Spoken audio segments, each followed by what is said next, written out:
welcome, one and all, to the Outback Octagon preview. We are joined by a bunch of familiar faces here. We have, of course, got M7, Core, Avali, Recon, Joe, Marine Lord, Anatand, and Wham in this one. And apologies, yes, I know, I do see it. We've got Reaver Tuna being an obnoxious douchebag. Let me just turn that off. There we go. No longer are we impeded.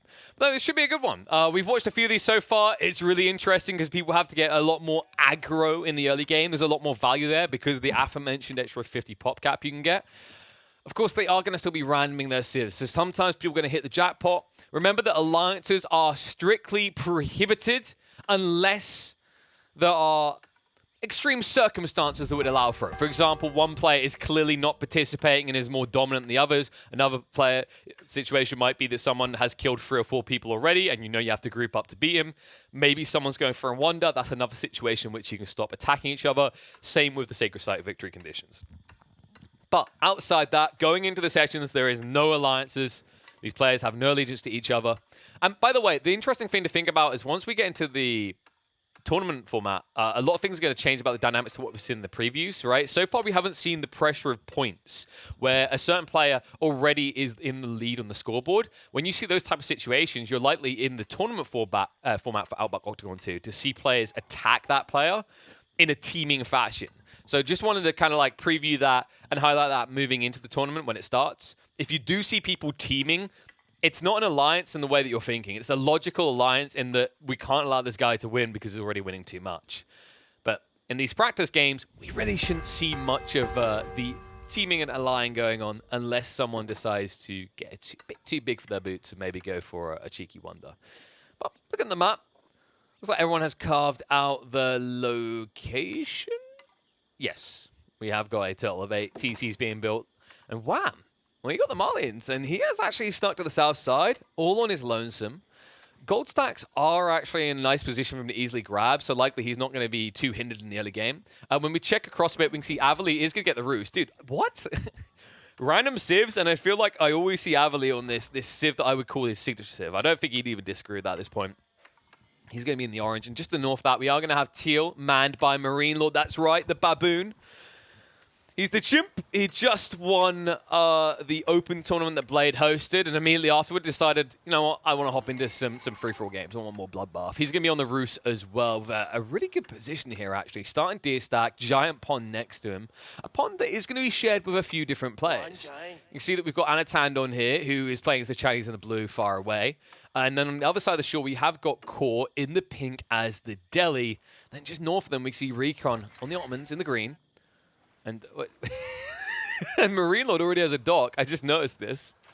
Apparently, he decided to ask the spawn gods for the safest villager spawn possible. In fact, just take this guy north, Marine Lord. I feel like is it not better value? I mean, if you need the gold. It depends whether you need food or gold. If you need gold, is it not better value to walk this villager over and shoot these deer down? Right? Because you're getting... so your attack cycle is what? 1.52 seconds? 3.88. Okay, so it's actually... No, it's still better, though. So even with your attack cycle being 3.88 seconds, that means that in less than 8 seconds, you'll kill a deer. Meanwhile, the food gathering rate here is 1 food a second. So you're getting more resources by killing deer than you are by gathering food. So I like that he's moving across for this now. Let's just round out the introduction of the rest of the players, though, because we didn't mention that Joe is in this game. We do not know who Joe is. If anyone has lost themselves a little Joe, please report to security to collect him. But he's going to hit the Chinese, definitely opponent civ that gets to the late game. And then, of course, as we complete the circle, we already mentioned Anatan. We come down and see M7 here. I think this is the first time we may have got to see M7 in these formats, so it's been a while at least. M7, I don't think that they're showing with a rank on the leaderboards right now, but I've seen their name at least in the top 300, top 200 before. So definitely a competent person. And wait, Joe is BC? Oh, you're right. I'm an idiot. I just found out on this one that BC... I should have been able to put that together. Yes, Joe is BC. Thank you, everyone. My brain was... switched off for that thing. I should have realized it considering that I found out this was going on because I checked BC stream. So Joe is BC, and he gets Chinese, man. Come on. That's just dirty. But no, M7, just to round out what we're saying, this guy, I've seen him in like the top 300 multiple times when I've checked the leaderboards before. Top 3, top 400. So he's definitely a decent player. We'll see if he can actually duke it out with the best. He's on one of those civs that might consider trade. By the way, have you seen these neutral trade posts? All clustered together in the center. I think Wham has a really glorious route to grabbing these as well, right from the south. Unlikely to be impeded. We'll see if that actually happens as the game goes on. Now remember, there was no cheesy attempt to kind of rush a player down the first 3 minutes due to that peacetime. We're far past that now. Looking at the positioning here, I'm expecting a lot of pain thrown back and forth between Core and Recon. Marino could even interfere with this. Like, he now has the lay of the land, he understands what's happening. And remember what we said, like, in each of these TCs, you can really see there's a king garrisoned. Your prerogative should be to snipe out weak targets early on. Because although you won't immediately see the value of having an extra 50 pop cap, because we're nowhere near 200, once we do reach that late game, it is an undeniable advantage. It's a huge one as well. We watched a game just the other day where Don Artie was able to annihilate the map because he went up to 350 pop cap. Nobody can compete with him. He was fielding your traditional pop cap in Army alone. It was vile and beautiful to witness at the same time. That one will appear on the YouTube side later on. I think he had 130, 140 hand cannoneers at one point. Absolute insanity.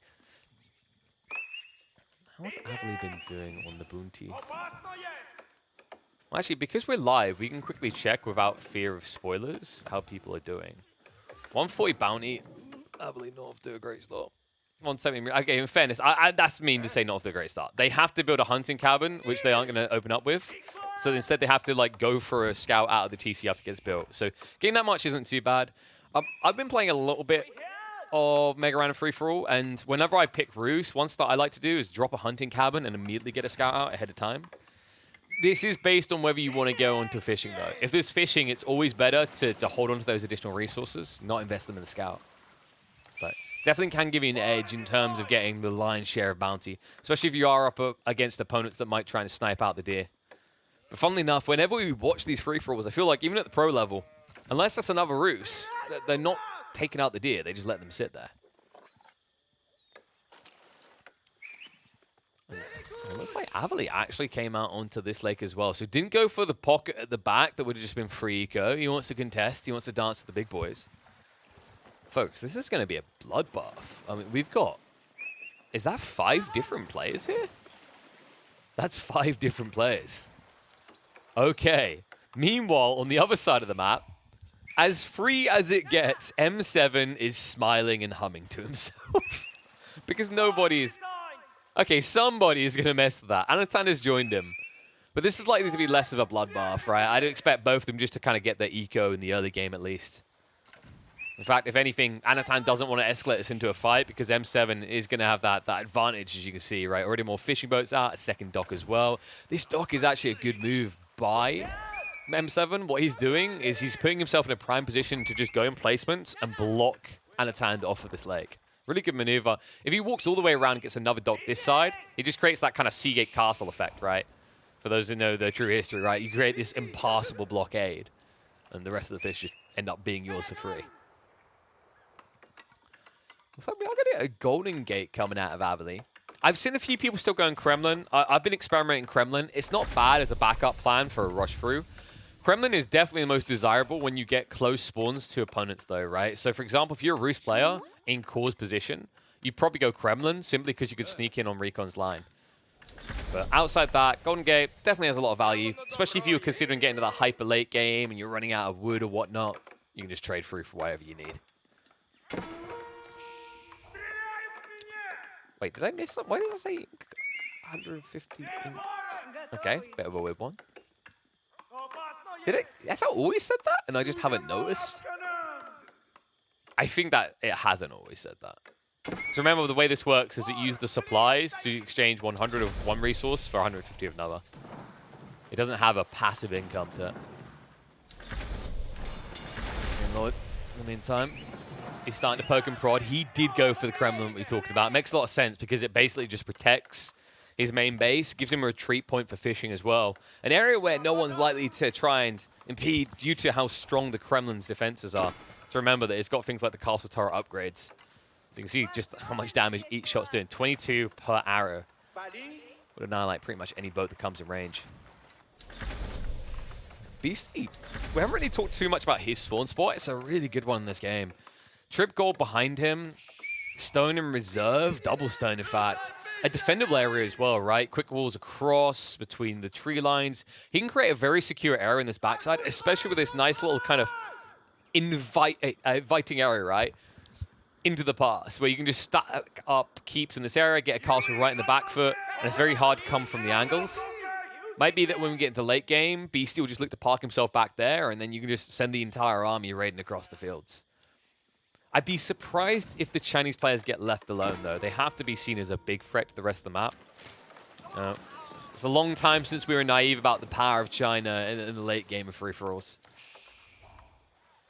Meanwhile, M7 has started to set himself up for trade here. Chamber of Commerce has been placed, and it looks like, yeah, he's doing the trade trick, so full intent to dive into this. French is one of those weird civs where it doesn't seem apparent how decent they can be at trade. You have to remember that they can choose. So when you get to the hyper late game, it's not actually just gold that you're worried about, it's the lack of wood on the map. French are one of those civs that has a solution because they can toggle the resource that they choose to trade with. You can see right here.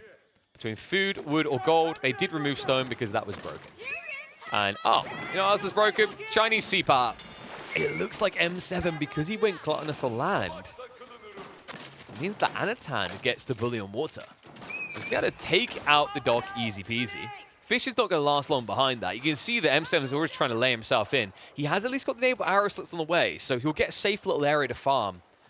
But most of the lake should be going the way of Anatan and also Wham, who has now joined in on the party. At the moment, it's just going to be fishing. No aggro coming out from him. But he will add to that aggro soon. It's going to be a fast tech up here. Farimba is already on the way. Meanwhile, his neighbors, Avali, he's going in for a second TC. But not too far off his castle age timing either. So far, looking at this lakeside, outside the attempt on the dock, there really hasn't been much pressure between these 5 players, just kind of coexisting. I would say that Marine Lord is benefiting the most out of this. Probably followed up by Anatan, because you have to remember that he's not just on this lake, he's on the other one where he's dominating. So Anatan definitely looking like a super big threat as this game goes on.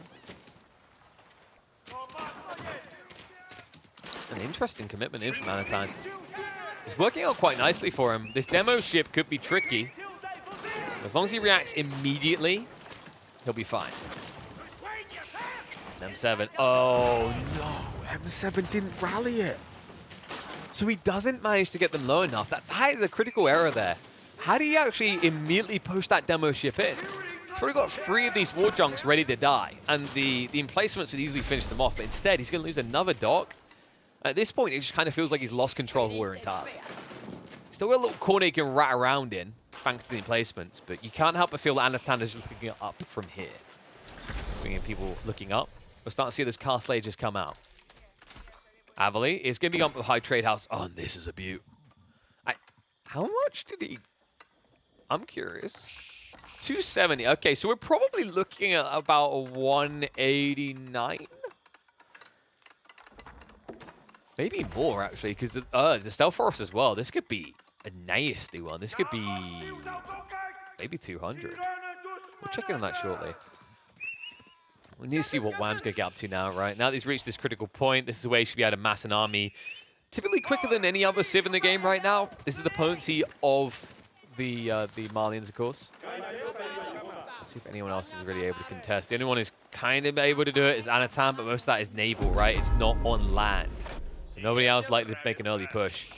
Well, tech up is about to complete. We'll find out in a second just how much gold he did get.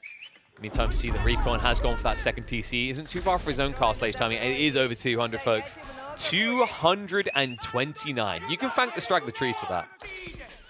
It's one of those weird things because it's very deceptive. A lot of people assume that Stealth Forests don't actually add much into Hunting Cabin gold generation. They really do. Because what you realize is when you zoom in and look at tree clusters, they're actually not as close as they appear from a distance. When you look out at this from the sky, it's like, wow, that's a very dense area, right? Then when you zoom in and you kind of count the trees, you realize there's giant gaps between them. In fact, if you look at the gaps between them and the gaps between the straggler trees and the Stealth Forest, there's not really that much difference there. Wham in the meantime. is getting into that cheeky, fast-moving combo. Isn't going to be Sofas, though, like we typically see out of Marlian. Relying on Warrior Scouts for the time being. You notice Avali is now trying to secure his flanks, create a little bit of security in an otherwise tumultuous situation. Rainlord has done the same. Much easier for him. Trip TC plus a corner. Easy peasy. Speaking of corner campers, we can, of course, see that Beastie has set himself up nicely. Cheat balls for the time being, but it is going to keep the Barbarians out. I want to be careful about this tree line here. There's a potential chance that you can go through or around it, especially at this point. But he's playing a Trip TC Song Dynasty, so he's going to boom up fast. Anatan, in comparison, still only a one-town center. Remember, though, that he has got 2 lakes. Meanwhile, Beastie only has 1, and he doesn't really have a big area of it. You're noticing this, right? Like, Beastie has to go onto shoreline fish. And the reason is that Beastie doesn't want to make any enemies right now. He wants to transition his greed onto land. That's why he went free TCs. Because he's not being harassed at all here. And he doesn't want to pick a fight otherwise. Wow. He's going to say hello to Avali. It really is a tickling right now, though. These Knights barely feel it. Problem right here, though, is that Avali is still quite open. And remember that he did not go for the Kremlin. So no access to the militias. No Kremlin gremlins to save the day here. Does mean kind of free reign for Wham. Just going to move in, torches out. And remember, folks, this is a secondary TC. They do not last long. Flash is going to be there. Choke point is awkward here. Avali really needs to get around the backside of the archers so they can circle. Doesn't really want to be clashing with these Warrior Scouts. They simply just do not die quick enough. And this is the worst feeling, right? This is kind of like being up against Deli on speed. You know that feeling where when you fight Deli and walk away, you've lost because they'll heal? These guys do it in the battle consistently. We'll be back away for the moment, though, as Wham doesn't want to overexert himself. Is idling a decent chunk of Avali's eco here. Meanwhile, looks like there's been a bite back by M7 on the water side. He says, if you don't kill me, I'll come back stronger. At least he's trying with those double dock plays. Because Wham is staying out of it entirely. I mean, Anatan is only lonesome to defend this. He has got a big fleet. So realistically, it should be easy peasy for him. You'd think. We'll come down to micro. Right now, Anatan is not distracted by anything else. So imagine he shouldn't kind of falter in that regard. And also, Anatan is looking to get aggro on land. So M7 might be in a world of pain here. Look at this. He doesn't really have anything. He went for the ram play and a few spears. He was trying to get some passive trade online. Got shut down. In fact, they just stopped for no apparent reason. And Anatan now looking in prime position to get an early head. Remember, he wants that extra 50. Pop cap's going to be huge in that late game, especially for a civ like the Chinese. Just imagine 50 additional fire lancers. The world becomes their oyster. Trip Ram is actually enough to break this as well. Looking at like army, M7's underwhelming. He's trying to switch up into archers, but he's facing off against Chugenu. This is not going to end well for him. M7 needs a distraction to come in, or he might just be looking at death's door here. Problem is I just don't see any distraction coming anywhere. And you're also in this awkward situation now where you're at a full tech disadvantage, remember. There should be upgrades coming through. The Chugenu are just in feudal age right now. Anatan did crack castle. Well, we've seen the sort of damage that Vet Chugenu can do. You can't rely on knights. They become more than just ping cushions. In fact, they feel like they've been impaled. These spears were always going to get shredded up against those repeater crossbows. In the meantime, we should check out on Recon, because Recon does something interesting. He's fully just shifted off into the center of the map. Just in time to dodge the pressure coming in from Beastie, who was moving into the main base. So it's going to be a full migration for good reason, because Core has been right up Recon's arse for several minutes now. Hasn't made it easy. So he will snake his way out into the center. He's building a keep to store his king in as well. Won't be easy to penetrate. But this new position is going to be hotly contested in the coming minutes, because M7 did just call the GG. And M7, you've done something that we're not meant to do, sir. All right, Anatan just got robbed, and I'm not happy about this. I keep highlighting this because I want to try to emphasize it to players so they understand fully. In fact, I imagine Drongo's already got this in the notepad written down. I will definitely double check with him after this. If you surrender, your opponent does not get the extra pop cap.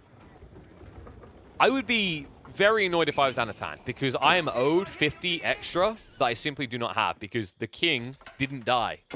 Right? You'll notice there's a difference. It'll either say the player surrendered or they were assassinated. If they are assassinated, the other player gets an extra 50. If they surrender, the other player gets a middle finger and nothing else. And people saying he will get an extra 50 if he kills the king afterwards. Where's the king? People keep saying this, but the king disappears. He despawns. King doesn't exist anymore. Was there ever a king to begin with? He was killed, we saw it? Okay, you're right. All right, thank you, Ferrari. Did we see it? I saw the crown looming here. Okay, maybe that got fixed. I could have sworn we watched a game yesterday where... Okay, maybe it's been fixed. All right, my mistake. You're fine, M7. You're not an evil person. Did we not watch that? Like, I mean, maybe they hotfixed it. The reason I bring that up is because we watched a game yesterday where Beastie surrendered very early on. And neither Crackety or Puppy Paw got an extra 50 pop, even though they were the two players that were attacking him. And the king wasn't there anymore. I don't know. It's a funky one. I think, like, I remember someone at the time said that it was still Garrison, but there was nothing showing the Garrison. So it's a bit weird. Looks like it works. That's good then. I'm glad to see that. So Anatan is going to get his rightly earned extra 50 pop cap. Ignore me. I am a buffoon. Oh, God, this fight is looking awkward. Rams are going to deny the keep, but the Nest of Bees are going to deny an army in response. So both players losing out heavy here, but Beastie coming out better in the end. Remember, Beastie, wait, did he take out Recon? Who got the points for that? Did Wham snake? No, because Wham is here. What happened to Recon? It could have been Core. He's nowhere near Pop, so we won't know. If BC had got the kill, he definitely would have built more buildings by now, more houses, more villages. He's definitely going to claim it up ahead, though. He's moving in now onto Anatan's. China versus China matchup, but there's a big difference here, folks. One side is playing away from main engagement. One side is going for a head, and the chase is on. Into the Stealth Forest. Beastie, he knows. He uses the treason. There is no escape for Anatan. Pinned against the edge of the map and pushed over into oblivion. Beastie, just like that, will lock himself in an extra 50 pop. Now, I do not think he got the kill on Recon. We're still trying to get confirmation on who actually got that kill. If he did, then this is pretty much a GG for the Chinese at this point, unless there's a teaming event, because they'll be unstoppable with an extra 100 pop cap. You can see how big Beastie already is. The farms are being fully fleshed out. We've got a triple granary play. He's got a giant chunk of the lake basically to himself as well. I mean, he's got everything and anything he could want at this stage. And also plenty of stones to still harvest in the mid-map that he can turn into keeps to create an impenetrable fort line. Oi, oi, oi. We're still waiting for comp. Like, we're going to have to see. I think it might have been cool. Like, looking at the lay of lands, I could see a world in which the king got caught trying to... I think it was cool. Like, looking at where this army is, I think Core might have sniped the king. We'll find out shortly, though.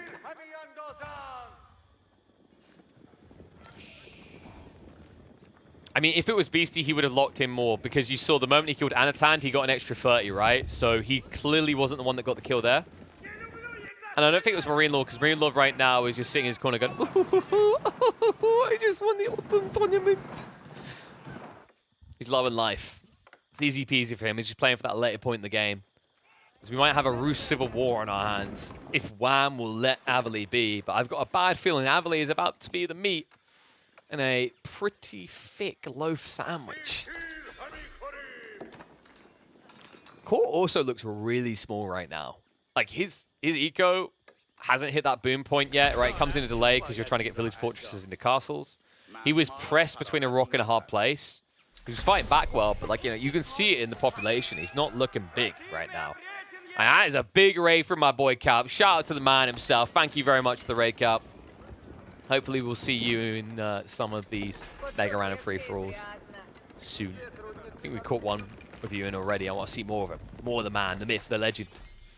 When he's not Mongols backed into a corner. When he's a full Mongol empire, maybe. No Mongols this game, mind you. And oh my god, what is this synchronized assault? Are they communicating? Are they sending each other serenades? Did they wink at each other from across the hallway? The timing on this assault could not be worse for Avali. Wham pushes in from the south. Marine Lord pushes from the north. The hesitation hits for the Frenchman. Doesn't feel comfortable to go in just yet. A head needs to be claimed here soon. There's a crawling concern that BC could take over the game faster. I think he could breach core pretty easily and get himself up to 300 cap. So someone has to claim Avali's head. There's no doubt in my mind. The way this is kind of carved out, unless Marine Lord darts north, Avali is dead. If this turns into a Marine Lord versus core situation, Avali can maybe bite back, but right now, you know, looking at the state of things, Avali, his eco is decent. Wham has plenty of gold, but not much else. So if you ever find a way of wiping Wham's army, Avali should be able to reboot faster. I think you need to wipe that army first instead of getting wiped out by it. Avali has been found out by the high trade house. I love this choice by Wham to snipe this. Remember, you can't kill people by taking out landmarks, but that is 229 gold now removed for Avali. Not that he needs more, admittedly, with 3,000 in the bank. And Beastie, in the meantime, he's marching through. Scouting out the lay of the lands. Looking for a target. And cool. I believe, is he safe in one of the keeps? Where is the... Did he go to the... Cool. Am I blind? I do not see a king safe in his castle. Where did he put? Where did he put him?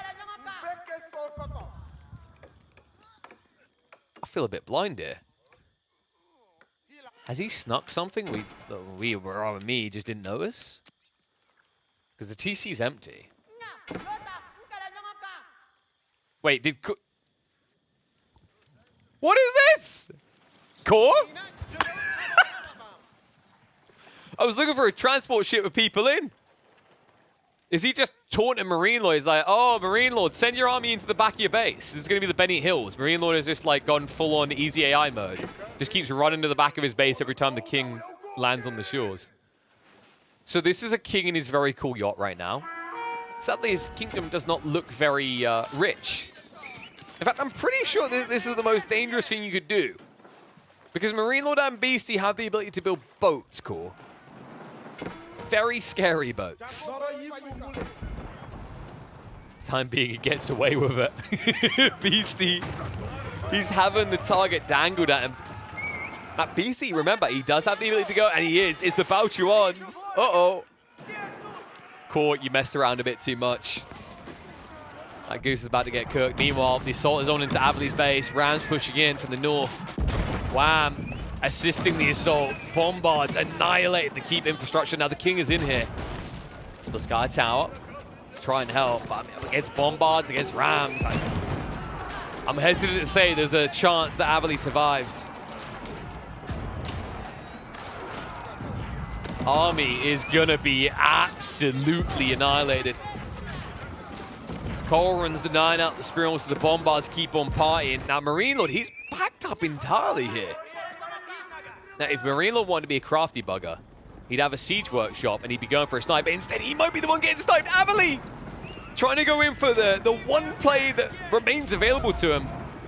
But folks, these are fortified palisades, and those villagers, if they choose to repair instead of what are they doing right now? It doesn't matter. There's simply not enough knights, right? There's no way he can do this quick enough. Maybe. There's no boiling oil here, folks. But the repair crew, I mean, they're keeping the dream alive. They're making sure that Marine Lord's going to be fine. In the meantime, though, the assault is on. The Bouchuan moving in. It forces core and land, but it can't hit the right target. Splash comes out. Finally gets a flurry off, but he gets in the TC. Core stays alive. Avali gets ran through. Shish kebab to death. No chance that he can take out M-Lord. And Core, in the meantime, is going to be assassinated. Beastie gets him before he can run for the high hills. The king's yacht was not actually cannon-proof. Who would have thought it? Avali will also be going down to Wham. We are down to 3. Population is not balanced, folks. Awkward circumstances here. Marine Lord has yet to assassinate any kings. In fact, are they playing with a different rule set here? Or do they just keep forgetting to add more houses? Because there we go. BC's going to fix that. Because Wham is also not at a full housing structure yet. So Wham should have 250, and BC should now be up to 300.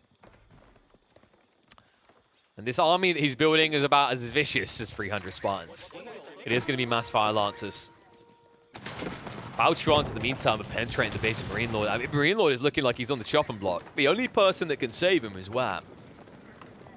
He's got to, you got to convince Wham to help you. You got to go into full princess in need mode.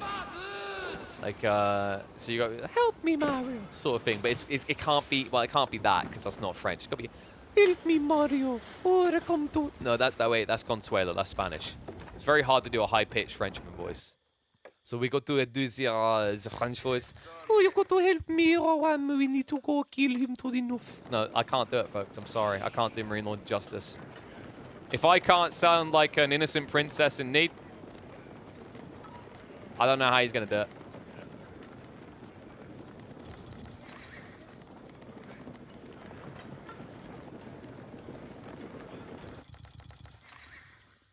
Meanwhile, Beastie flashes out. He's going everywhere, mate. How gold he's getting. That's going to be unlimited fire lancers. And folks, we have a Normandy on our hands. That is 64 fire lancers. In RAM terms, that's a lot. But the heat that these run at, your RAM would be fried.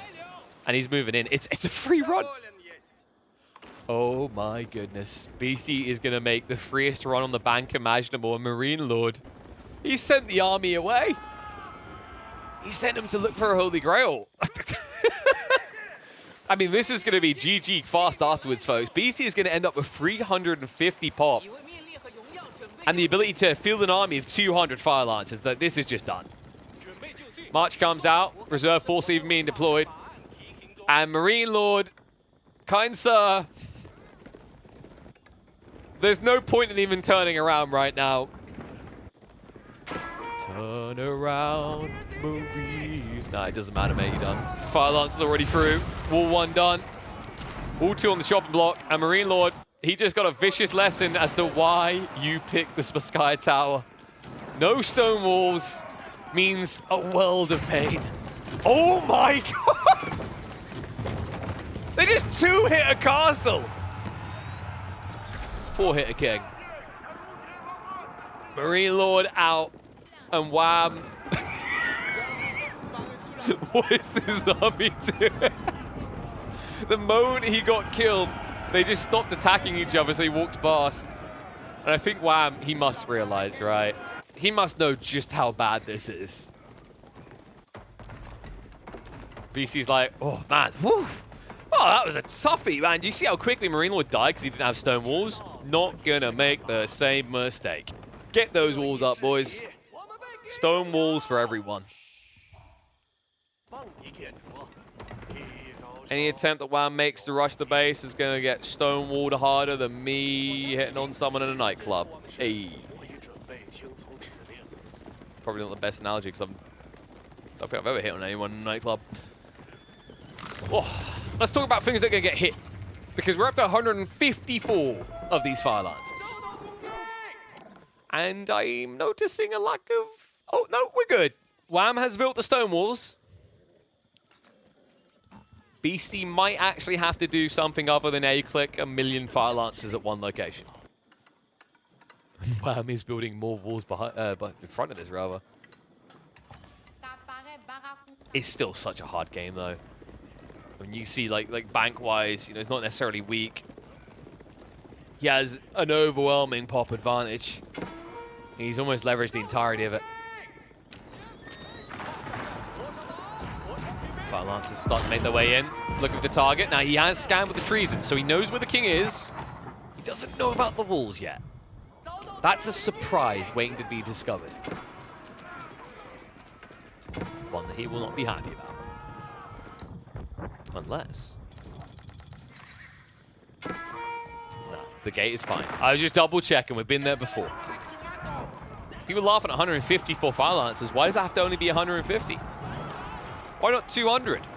He really can't afford it at this stage. Just needs to actually get a few of those Nest of Bees up here. He did build 2 of them, but they're nowhere near for the time being. Fire Lancers, well, they say if we can't kill the king, we'll kill the base. Typical royalty, hides in their castle while all the peasants pay the price. And this trade, well, Wham has been trading. He's probably got a smile on his face at the thought of that. It's not exactly sexy trade right now. It's not bad. So while this raid won't completely flop Wham's economy over, it's still going to be a nuisance. And these walls are never going up. Oh, this unit is just so bloody stupid in the late game, especially in a free-for-all. Especially with Spirit Way. I mean, it's just a zerg. And he realizes it's pointless. GG gets called. That might be, I think that's the fastest one we've had so far, folks. And surprise, surprise, it's at the hands of the Chinese. Beastie able to snake Marine Lord out of the game like it's nothing. At that stage in the game, everything felt cruise mode for him. Core and Recon are taking chunks out of each other. Marine Lord had just been sitting on his little Eiffel Tower in the corner, not really coming out to play. Avali was sandwiched between a rock and a hard place. The big challenge for Beastie, if there was one, was dealing with Anatan, but made quick, swift work of that while the army was away addressing M7. Made this game look clean. Glad to see that you do not have an issue with the king needing, if the person surrenders, you can't get the extra 50 pop cap. I was worried that was going to be a thing there, and I'm glad it is not. It would be an unfortunate thing to see at the start of the tournament, but great display by Beastie. Like, how long was the game in the end? 36 minutes. That actually might just outright be one of the quickest free-for-all mega randoms we've seen full stop, regardless of whether it has the Outback Octagon rules. But anyway, if you guys are watching this on the YouTube side and you've got this far in, congratulations. You could have been on the Twitch side right now, pogging up and hyping this up as it went on. Make sure you subscribe to the channel. Make sure you follow on the Twitch. And make sure you catch me when I next go live.